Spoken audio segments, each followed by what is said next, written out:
Magandang araw mga kaprobs, ito yung part 2 ganap sa baha. Dito ako ngayon sa Barangay Poblasyon. Ito yung waiting shed nila na natangay ng baha.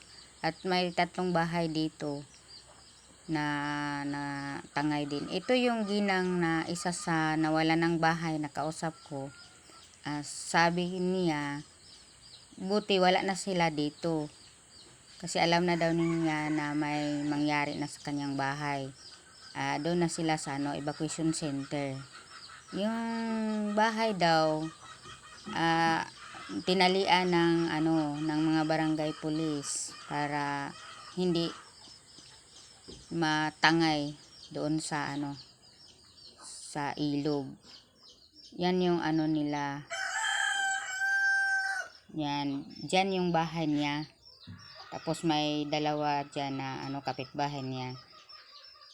Yung waiting shed nila, yun na lang yung natira. Yan. Oh, ang laki ng ng ilog. Ito yung temporary lang sila dito na nakatira. Yung ginang na nakausap ko. Tapos ito na lang yung gamit na nakuha niya. Itong ginang na ito, kawawa naman ito kasi wala na siyang asawa, patay na. Ito yung ilog, Agusan River. Yan. Yan, oh, ang laki. Itong part na ito, hindi naabot ng baha. Oh. Yan yung may kalabaw dyan, oh.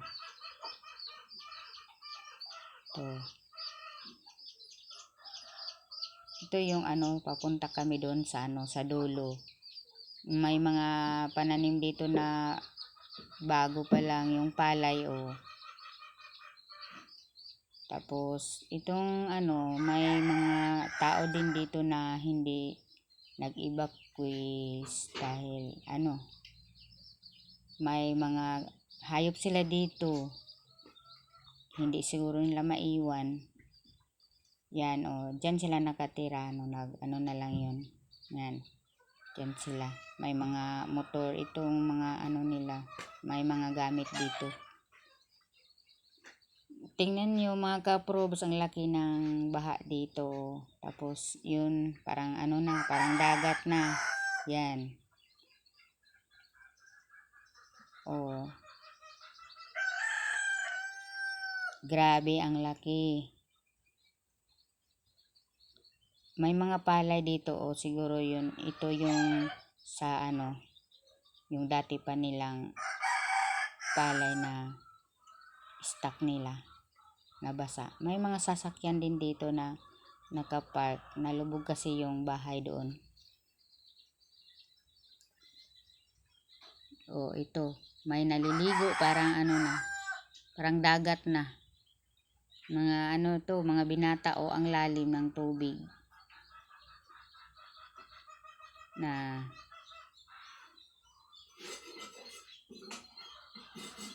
may bangka. Oh. Tapos yan yung yung naliligo na mga binata dyan. Yan, mga enjoy na enjoy.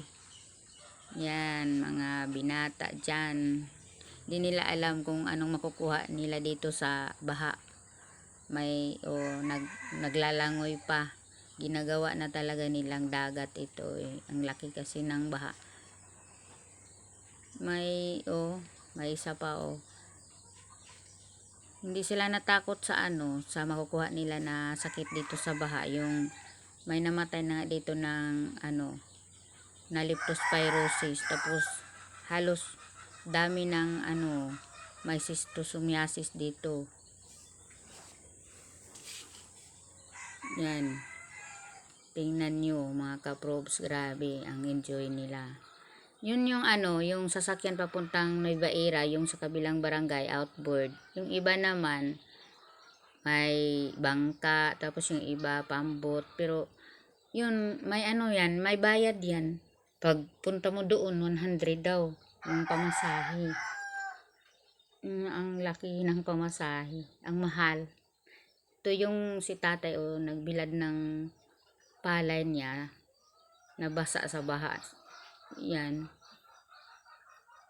Yun yung mga kalabaw, dami. Dito na nila pinapakain. Yan yung damo. Tapos ito yung bangka, rescue. May bibi, dami ng bibi Yan, may mga bibi dyan.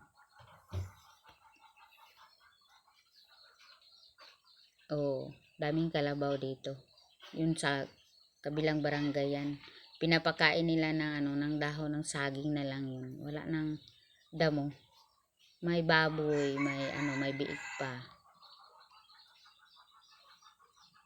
Yan, ang dami. Bibi, madaming bibi.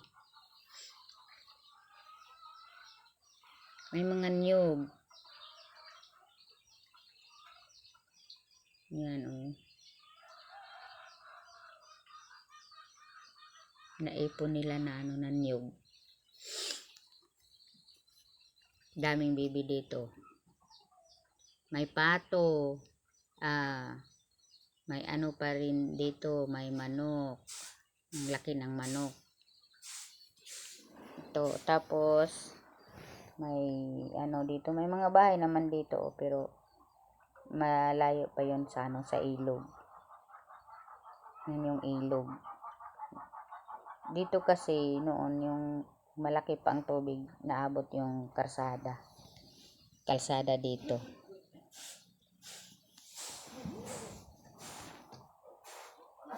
Yung buhangin, malaki yung yung ilog.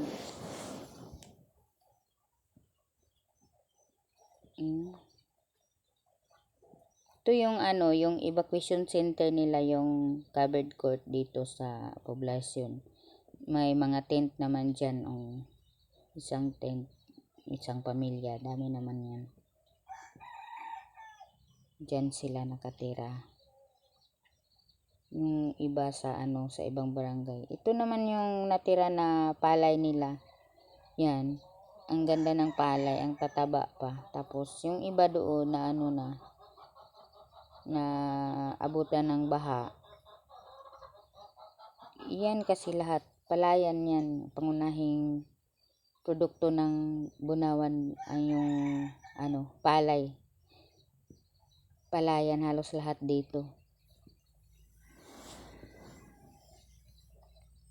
Maganda ang panahon ngayon pero saglit lang, low pressure pa din kami dito sa sa Agusan. Ito yung tubig dito sa amin, magkaiba ang kulay. Iba yung doon na sa baha, tapos iba din sa amin. Pero nagbaha naman kami dito, pero itong tubig namin dito, ulan lang ito, hindi nakapasok yung ilog kasi puno na. Yan. Yun lang, thanks for watching.